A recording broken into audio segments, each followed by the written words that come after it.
adjust this camera.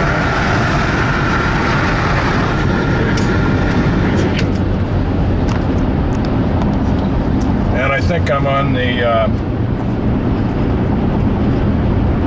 actually I'm on the 8th day of my journey.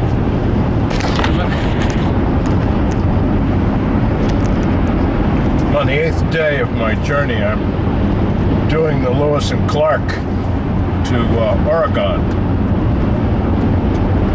The first day I stopped in Orlando, visited Mary Jane, my sister. Then I went up to Gainesville, see an old buddy, had a stroke, and visited with him for a while, spent the night. And then off to Atlanta, spent the night with Chris's place, played golf with Chris.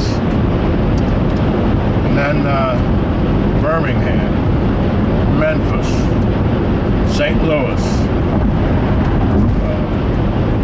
west from St. Louis to Kansas City. And that's where I started this Lewis and Clark trip, taking the Lewis and Clark scenic tour, if you will, trying to recreate as much of the original track as possible.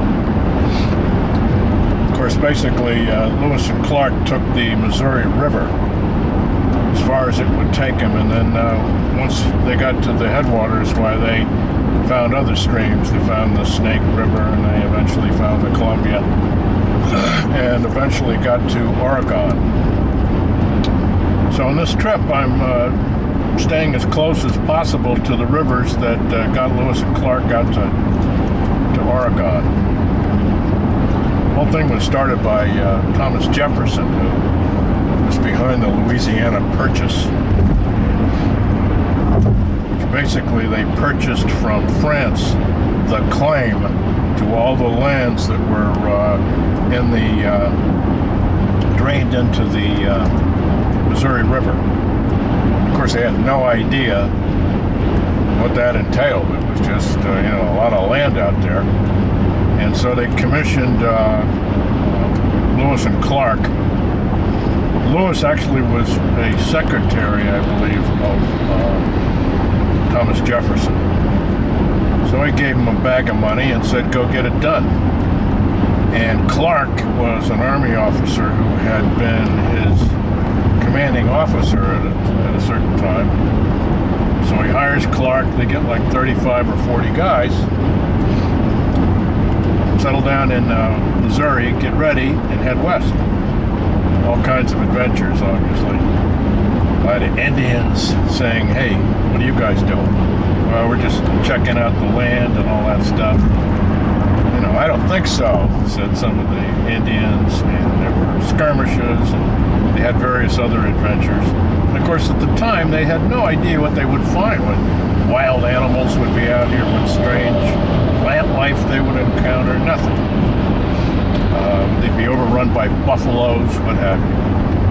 And although the far west coast, the coast of now Oregon, Washington, California, was fairly well known by the Europeans. There had been some discoveries in there. They had no clue what laid in between. So the discovery, quote unquote, of the Pacific Ocean via this route took place in 1804 in a place called Astoria, Oregon, where there's a bluff where the first time they could see the Pacific Ocean, and that is my goal, to be there. And following that, I'll go down to California and do some camping and visit some friends, and then head back east to good old sunny South Florida. So, wish me luck. Here we go. Bye-bye.